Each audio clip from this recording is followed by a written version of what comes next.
Do you know how many days can we live without water? Some people say from 3 to 4 days maximum. How many days can you live without the living water? The Bible says in Isaiah 55 verse 1, "Come everyone who thirsts, come to the waters, incline your ear and come to me." Jesus invites us to come to Him, the living water.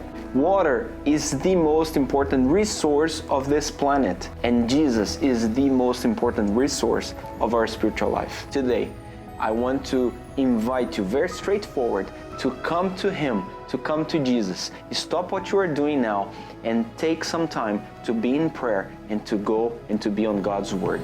Come to Jesus.